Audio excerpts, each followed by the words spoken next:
Hello नमस्कार दोस्तों, स्वागत है आप सभी लोग का सक्सेस मंत्रा बाय दीपक राय सर में। कैसे हैं आप सभी लोग? उम्मीद करती हूँ, आशा करती हूँ आप सभी लोग बहुत ही अच्छे होंगे और अपनी पढ़ाई में व्यस्त होंगे। ठीक है, तो आज का जो हम लोग का टॉपिक है दोस्तों कि आपका जो वीडियो री एग्जाम है, आप लोग लगातार मेहनत कर रहे हैं ना, लगे हुए हैं। 2018 से आप लोग बिल्कुल वेट करते चले आ रहे हैं कि कब होगा एग्जाम, कब होगा दोबारा से एग्जाम, है ना। तो अब आपके पास मतलब वो टाइम आ गया है, वो घड़ी आ गई है कि आपका सपना सच होने जा रहा है। और आपके पास, आपको पता है कि आज 26 तारीख है, 26 मई है और सेम इसी डेट पे नेक्स्ट मंथ क्या है, आपका एग्जाम होना है ना। आपके पास बिल्कुल भी समय नहीं बचा है, 1 महीने का समय है और 1 महीने में ही आपको पूरी प्रिपरेशन करनी है, पूरी तैयारी करनी है।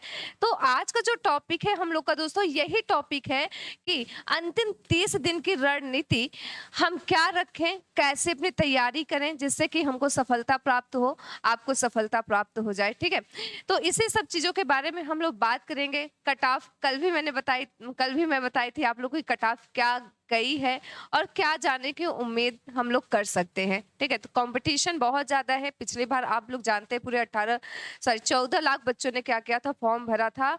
और मैंने ये भी आपको बताया कि 14 लाख बच्चे फॉर्म भरे थे, वो एग्ज़ाम दिए हैं, नहीं दिए हैं, एडमिट कार्ड सबका आना है। ठीक है, तो सबसे पहली बात तो आप ये ध्यान रखिएगा कि आपका जो एग्ज़ाम है, एग्ज़ाम में कितने सब्जेक्ट पूछे जाते हैं। तो आपको पता है 3 सब्जेक्ट पूरा आएगा आपका, कौन-कौन सा? तो आपका हिंदी है सबसे पहले नंबर पे। हिंदी जो है, हिंदी सिर्फ़ आपका 50 नंबर का पूछा जाएगा। ठीक है, 50 नंबर की आपकी हिंदी होगी। उसके बाद 50 नंबर का आपका क्या है, जीएस है ना? पूरा जीएस 50 नंबर का है और 50 नंबर का आपका रीजनिंग है। इस तरह से 150 का क्या है, आपका पूरा क्वेश्चन पेपर बनाया गया है। ठीक है, पूरे क्वेश्चन आपको 150 मिलने हैं और 300 नंबर है आपका पूरा। और ये हर क्वेश्चन कितने नंबर के होंगे, तो हर क्वेश्चन दोस्तों आपका 2 नंबर का जाएगा, ये भी आपको पता है। हर क्वेश्चन 2 मार्क्स के होंगे और इस पे जो निगेटिव मार्किंग है वो कितनी होगी, 1/2 की होगी।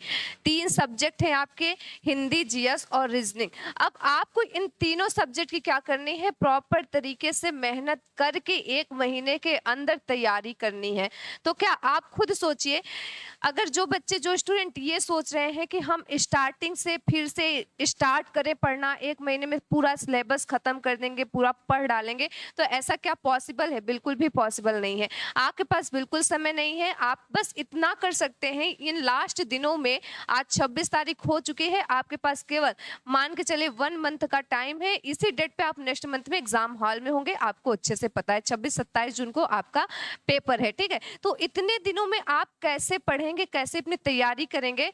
इस बार तो आपको करना क्या है, अब आपको 3 सब्जेक्ट है, तीनों सब्जेक्ट में से आपको जीएस कैसे तैयार करनी है ना, हिंदी कैसे तैयार करना है, आपको रीजनिंग कैसे तैयार करना है। तो दोस्तों आप कुछ मत करिए, सिर्फ आपको क्या करना है, प्रैक्टिस करना है, आपको रिवीजन करना है। रिवीजन जो भी आपने पढ़ा हुआ है, हिंदी में जितनी चीजें आप पढ़े उसको रिवाइज करना शुरू कर दीजिए।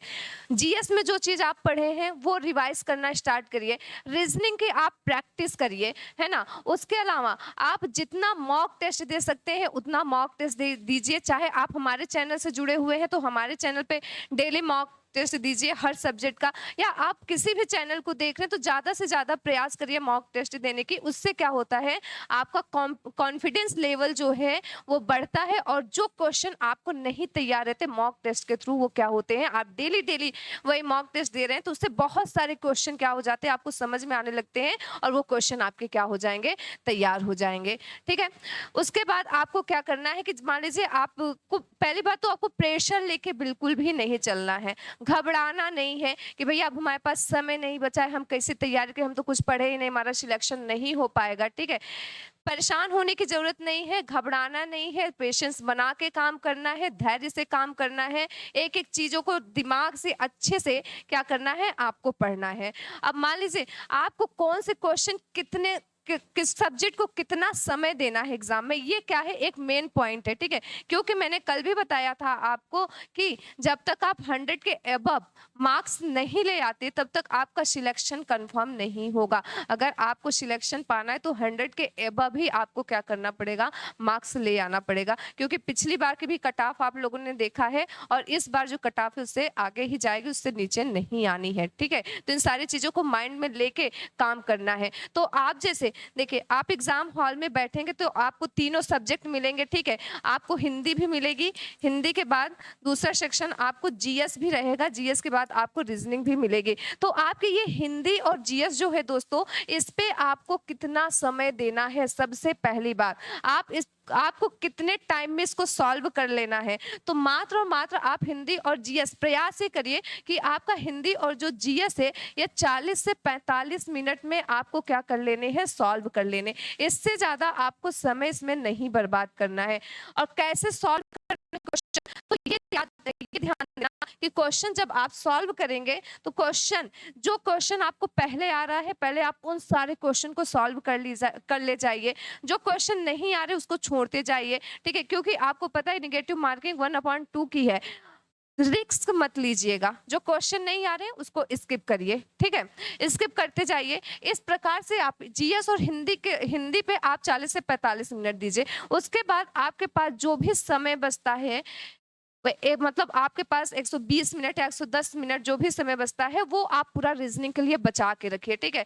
और रीजनिंग का भी पेपर आप सॉल्व करेंगे तो रीजनिंग के पेपर में भी ऐसा नहीं कि आप टफ जो क्वेश्चन नहीं समझ में आ रहा है या टफ लग रहे हैं आप उसी पे समय बर्बाद, उस पर बिल्कुल समय नहीं बर्बाद करना है ना।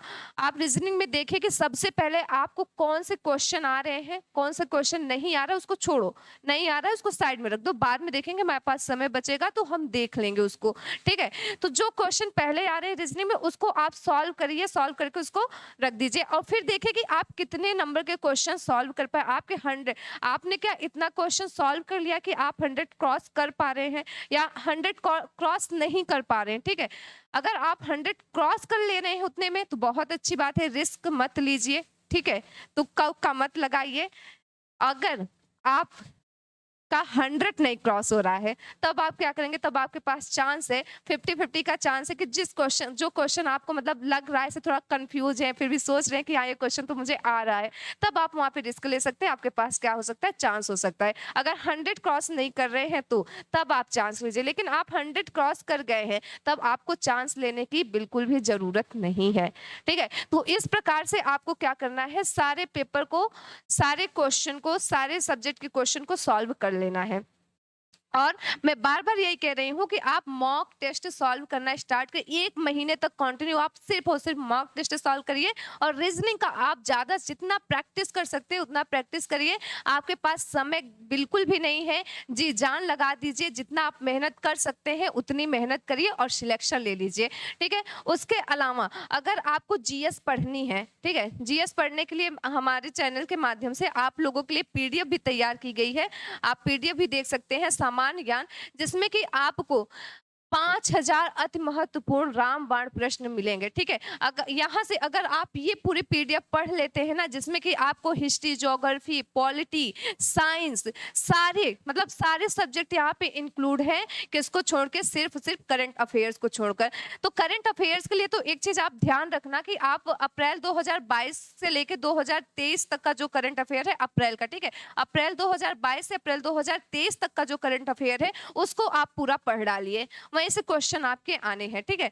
उसके अलावा अगर आप ये पीडीएफ लेते हैं तो इस पीडीएफ में आपको हिस्ट्री, पॉलिटी, जियोग्राफी, साइंस सबके क्वेश्चन क्या हो जाएंगे, मिल जाएंगे। इसकी फीस जो है बस कितना है, 55 रुपए में ये पीडीएफ आपको मिल जाएगा हमारे चैनल के द्वारा। लिंक आपको डिस्क्रिप्शन बॉक्स में मिल जाएगी, लिंक पे जाएंगे और आप 55 रुपए क्या करेंगे, जमा करेंगे और आपको ये पीडीएफ क्या होगी, मिल जाएगी। उसके अलावा अभी भी संजीवनी बैच में एडमिशन चल रहा है, तो किसी भी स्टूडेंट को संजीवनी बैच में एडमिशन चाहिए तो वो प्ले स्टोर में जाके ऐप डाउनलोड कर सकते हैं और वहां से अपना एडमिशन ले सकते हैं। संजीवनी बैच की जो फीस है आप लोग को पता ही है, नहीं पता है तो मैं एक बार फिर से बता दे रही हूँ, आपकी जो फीस है सिर्फ और सिर्फ 199 रुपए है। तो आप एडमिशन लेके पढ़िए, मॉक टेस्ट सॉल्व करिए, प्रैक्टिस करिए, है ना। उसके अलावा आप ये पीडीएफ लीजिए, इस पीडीएफ में आपको वन लाइनर क्वेश्चन प्लस बहुविकल्पी प्रश्न सारे सब कुछ मिल जाएगा। इसको पूरा पढ़ डालिए, ज़्यादा समय नहीं लगेगा इसको पढ़ने में। सिर्फ कितने क्वेश्चन है, 5000 क्वेश्चन है, मेरे ख्याल से 3 से 4 या एक हफ्ते में आप इसको क्या करेंगे, निपटा देंगे, ठीक है। तो इस तरह से अगर आप पढ़ाई करते, अपना शेड्यूल बना के पढ़ते हैं, कम समय में ज़्यादा तैयारी, या पूरा सिलेबस कैसे कवर कर सकते हैं, यही बस आपके पास आइडिया है, ठीक है। बाकी अगर आप और कुछ इसमें अपने हिसाब से कर सकते हैं तो उस तरीके से अपनी प्रिपेयर करिए आप लोग, ठीक है। बाकी मिलते हैं कल की क्लास में 12:15 पे स्टैटिक्स और जीके के साथ, ठीक है। तब तो सभी को थैंक यू सो मच, धन्यवाद। अगर वीडियो अच्छी लगी हो तो वीडियो को लाइक कर देना, और चैनल को अगर सब्सक्राइब नहीं किए हैं तो चैनल को जरूर सब्सक्राइब कर लेना। थैंक यू सो मच, धन्यवाद।